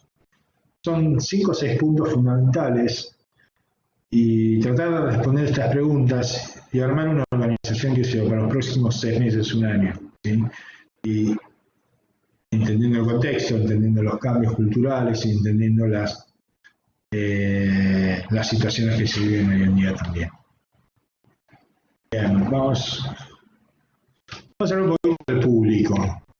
Cuando hablamos del público, una de las preguntas, y un poco lo mencionaba antes, ¿no? ¿Qué sé yo de mi público? Como artista. ¿Quién me escucha? ¿No? Más allá de lo que te puedo decir las estadísticas de Spotify, si tenés una canción de Spotify o no. ¿No? ¿Cómo puedo yo saber quién es mi público? ¿Cuál es el público que está en mi cabeza? ¿No? Y el público que está en mi cabeza se correlaciona con el público que realmente me va a ver, o que yo tengo pensado que me va a ver. ¿Cómo puedo llegar a eso? ¿Qué hace ese público? ¿No? Hay muchas estrategias de hacer esto y no necesariamente uno puede recurrir a una empresa de investigación de mercado que te van a cobrar $10.000. Si yo voy a tocar una fecha y tengo una fecha en algún lado, ¿no? ideal es ir una semana antes y ver qué gente va al lugar, ¿no? ¿Quién está en la cola? ¿Quién está en la barra? ¿No? ¿Quién está en la sala? ¿No? Puede variar, obviamente, hay perfiles distintos, pero es un público joven, es un público de la zona, es un público del barrio, es gente qué sé yo, que se ve como más acomodada, gente clase media, gente más popular. ¿Qué escucha esa gente? Es bueno preguntar a veces, ¿qué música escuchás? ¿No? ¿Cómo vivís? ¿No? A veces esta estrategia la puedes hacer con tus superfans, con tu grupo de amigos más cercano que hace tu música, ¿no? ¿Qué le gusta hacer? ¿Le gusta viajar? ¿Le gusta estar relajada? ¿Le gusta ir a bailar? ¿No? Bueno, todo ese tipo de preguntas son interesantes y como artistas son importantes como para poder avanzar. Bueno, nos quedan 25 minutos. Y ahí entender un poco el público es un elemento que es como central. Tratar de investigar un poquito más. No necesariamente uno puede gastar plata para hacer esto, se puede hacer de una manera bastante sencilla y puedes hacer encuestas entre tus seguidores, si estás en redes y qué sé yo, esas preguntas que se hacen en las historias de Instagram. Puedes jugar con eso, ¿no? O hacer posteos que tengan preguntas relacionadas con eso. Y así ir averiguando todas estas cosas. No bien, ya hablamos bastante del contexto, así que esto lo voy a saltear. Vamos a hacer un poco de prensa, ¿no? Vamos a hacer un poco de prensa. Uno de los grandes problemas que yo veo cuando veo artistas nuevos es que no saben comunicar su obra. Lo digo así muy directamente. Y es, muchas veces pasa y dice, che, mandame lo que tenés, bueno. Y lo que termina pasando es que terminan mandando una línea, ¿no? O te mandan un enlace, ¿sí? Y la verdad es que hay un montón de cosas que un músico que si está o quiere desarrollar una carrera más profesional o intenta comunicar de alguna manera, debería ser un poco más profesional, ¿no? Entonces, uno debería tratar de mostrarse, ¿no? Con una serie de fotos, ¿sí? Que no necesariamente hoy en día una foto la saca cualquiera con un celular, pero pueden ser unas fotos que en un lugar determinado que esté alineado con tu sonido, ¿sí? Tenés que armar una gacetilla de prensa, ¿no? Una cosa muy básica que diga quién sos, ¿no? O que o que muestre lo que vos estás presentando, que puede ser un tema, una canción, ¿sí? Un recital, ¿sí? Un streaming, ¿sí? Ahora mira lo del press-kit, lo voy a dejar para el final. La presencia en redes es importante y tiene que ser consistente, ¿sí? Digamos, muchas veces en esta cosa de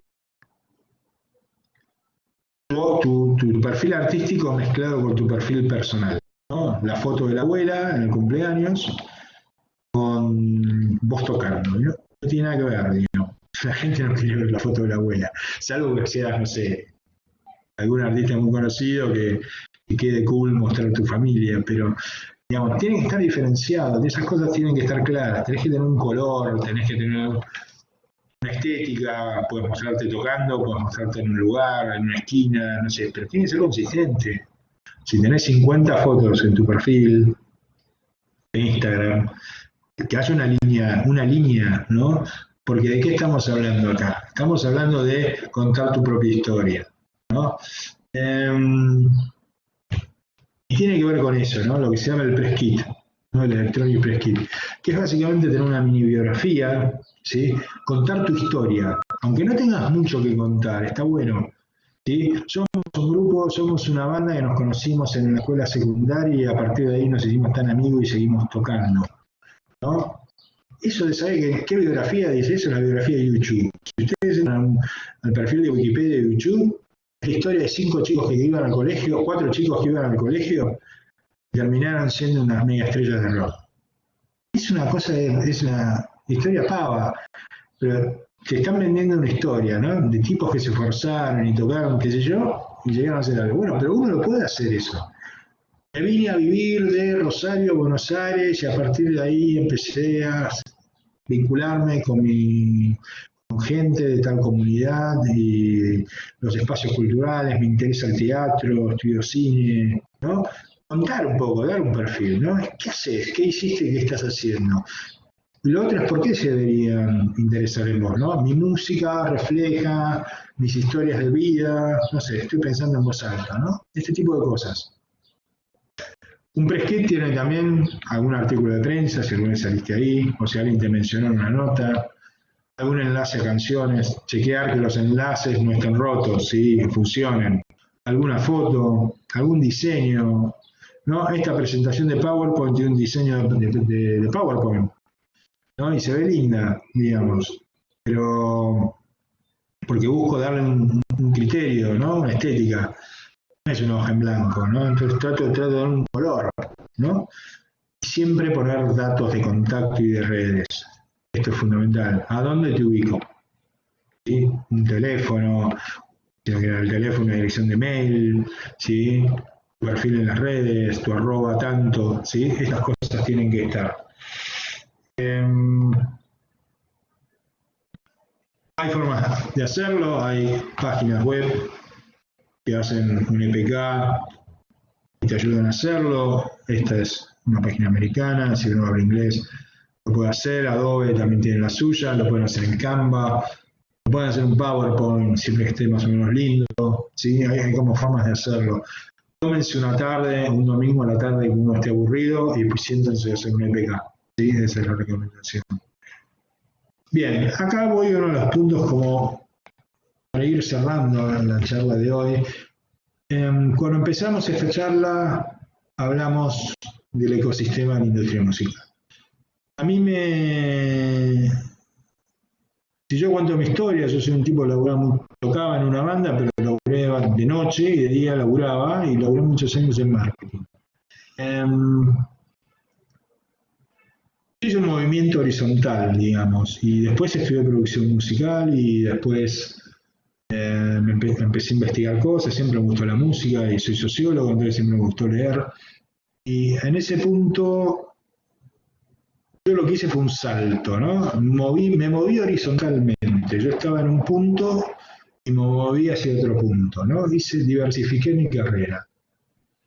Esto es importante porque en cierto momento de la vida a veces uno entiende que ciertas cosas que uno hacía se agotan por algún motivo o no tienen viabilidad, ¿no? A mí me pasa ver gente que tiene 45 años y sigue tocando en una banda y ensayando 3 veces por semana. Está buenísimo que lo hagan, yo no digo que no, pero obviamente si uno no llega a cierta edad, las cosas no ocurren, digamos, ¿no? Es difícil que ocurran, porque hay como momentos en la vida para todas las cosas. Es ahí donde este punto de la verticalidad y la horizontalidad se vuelve importante, ¿no? En un ecosistema tan amplio como es el de la industria musical, y si uno quiere seguir en la música, debería empezar a mirar las opciones que hay dentro del negocio de la música, ¿no? Yo estoy dentro del negocio de la música en la capacitación, por ejemplo, ¿no? Que es uno de los rubros que yo mencionaba. Y soy músico, ya no toqué muchos años, digamos, no toco en bandas ni ensayo, toco la viola cuando tengo ganas. Pero entendí en algún momento que en cierto momento de la vida uno tiene que focalizarse en aquellas cosas que le salen mejor, ¿no? Y esto es importante también. Por ejemplo, yo soy un músico, pero soy muy bueno en armando kits de prensa, como hablábamos antes. Y bueno, jugaste a armar por ese lado. No vas a estar fuera del negocio de la música, vas a estar dentro, pero desde otro lado, ¿no? Y eso es lo que yo hablo con el movimiento horizontal. Ahora, existe también la posibilidad de la verticalidad, ¿no? Hay gente, yo conozco chicos de 20 años y alumnos míos, que son brillantes en lo que hacen y tienen un futuro tremendo como músicos, que tocan 5 instrumentos, tocan mucho mejor de lo que yo toco hoy en día, digamos, y los ves y los pibes tienen un futuro. Bueno, tienen que empezar a pensar en esa verticalidad ascendente de focalizar su carrera como músico, porque eso es lo que sobresalen, ¿no? ¿Y dónde está esa verticalidad? Y bueno, puede estar acá, puede estar en otro lado, en otro país, en otra ciudad, o acá mismo. Y lo otro que es importante es la diversificación, no solo es saltar y hacer otras cosas, pero a veces hacer varias cosas a la vez. Hay un momento en donde uno tiene que hacer muchas cosas, hay una edad para hacer muchas cosas, y dar clase, qué sé yo, producir un evento, tocar, que es lo que te gusta, ¿no? Laburar en marketing, entonces por ahí terminás teniendo tu propia productora. Bueno, no negarse esas cosas, hacerlas, ¿no? Es un mundo complejo y avanzar implica muchas veces ir para adelante, ir para atrás, ir para los costados, ¿no? Todo ese tipo de cosas. Como gran recomendación de esta charla, para mí es esa, ¿sí? Esa es una de las recomendaciones que quiero tirar. Obviamente puedes avanzar, ¿no? Y entonces, ¿en qué te tenés que focalizar? ¿En la meta o en el camino, ¿no? En realidad son las dos cosas, pero la meta es importante y la meta puede cambiar. Vos podés ir hacia un lado, pero después decir, bueno, voy para otro. Eso es un juego de la vida, ¿no? En una cultura que el artista siempre queda como muy relegado, digamos, hay que ponerse a pensar eso, ¿no? ¿Cuál es mi camino para llegar a esa meta? Si la meta en algún momento me puede dejar de gustar, ¿y este camino, estoy contento con el camino que estoy yendo o no? ¿No? Suena muy de coaching esto, pero es absolutamente cierto, ¿no? Y los caminos varían o no, ¿no? Y estas cosas son importantes a la hora de plantearse musicalmente. Como decía antes, me parece importante pensar un plan de trabajo, ¿no? Yo sé que vivimos en un mundo donde el largo plazo está medio evaluado hoy en día, pero pensar 2 o 3 actividades que tengan que ver con cosas que me gustan hacer en este rubro de la música, ¿no? Acciones concretas, ¿no? Tocar, hacer un show, hacer un streaming, ¿sí? Un trabajo que tenga que ver con lo social, cultural, desarrollarme en capacitaciones como esta que da la universidad, muchas otras que hay dando vueltas en este momento. Pensar en el bienestar emocional de cada uno también, ¿no? Y tratar de salir del límite personal a veces, de esas limitaciones que en realidad están en la cabeza de uno. Y eso a mí me parece absolutamente importante. Y lo último que voy a decir, antes del último slide, es, si vos sos un artista que querés hacer carrera en la música, empezá a pensar en tu posicionamiento, ¿no? ¿Qué es lo que a vos te diferencia? ¿Qué dicen de vos? Cuando hablé con un amigo te dice, cuando vos le preguntás a un amigo, ¿y qué ves cuando me ves? Para tener una frase conocida, ¿no? Y bueno, esa primera palabra que te va a decir ese amigo es lo que es en realidad tu posicionamiento, ¿no? Y trabajarlo, si vos estás de acuerdo con eso, trabajarlo, ¿no? La otra cosa es que los artistas grandes tienen un posicionamiento, ¿no? Innovadores, puede ser posición de innovación, rebeldía, gente común haciendo un trabajo especial, ¿no? Estoy pensando en artistas muy consagrados en este momento, innovadores, revolucionarios, talentosos, el talento es otro posicionamiento, ¿no? Técnicamente brillantes, gente que toca muy bien, ¿no? Multifacético, hacer canciones lindas, esos son 2 posicionamientos, ¿no? Y el segundo punto es la relevancia, y la relevancia es ¿cómo hago para que sea importante para mí? ¿Cómo logro que tener cierta importancia en lo que hago, ¿no? Tiene que ver con los caminos, tiene que ver con las metas, tiene que ver con los trabajos, tiene que ver cómo me muestro yo en mi presencia pública también. Y eso construye la relevancia de los contactos, del mundo y del circuito donde yo como artista me muevo. Y el otro punto que es importante es la diferenciación, ¿no? Es ¿qué tengo yo de diferente al resto? ¿No? Trabajar eso, que tiene que ver también con conocerse uno mismo, ¿no? Y cómo trabajo esa diferenciación para mi propio beneficio como artista, ¿no? ¿Cómo logro yo? ¿Qué dicen de mí que sea diferente a los demás, ¿no? Por ejemplo, a mí me gusta hablar, entonces estoy diciendo un montón de cosas y ese es un punto de diferenciación, ¿no? Y que tengo un perfil social aparte de un musical. ¿no? Vengo de una cultura de las ciencias sociales. No todos los docentes de producción musical son gente que está vinculada a las ciencias sociales. Entonces puede entender ciertas dinámicas del otro lado. Y eso es todo lo que ustedes también deberían ver como artistas, ¿no? Buscar su diferencia, ¿no? Y esto es un poco lo que los quería decir. Bueno, y por último, muchas gracias a todos por la escucha. Así quiero agradecerles a todos por haber estado. Tocamos un montonazo de temas. A los que me quieran seguir, siempre hago un poco de marketing personal. Mi Instagram es Marcel Folari. Ok. ¿Alguien quiere hacer alguna pregunta? Son y 20, tenemos 10 minutos más. Si quiere escribirla en el chat. Gracias Axel, gracias María Belén y a todos los comentarios. Si alguien quiere preguntar algo, es ahora. Así que escriban en el chat. Bueno, a partir del 30 de noviembre, acá la gente de OpenBC está comentando, va a estar en la web. Y me alegro que les haya gustado, me alegro la participación. Y bueno, suerte con sus carreras y bueno, que todo esto pase, nada más. Muchas gracias.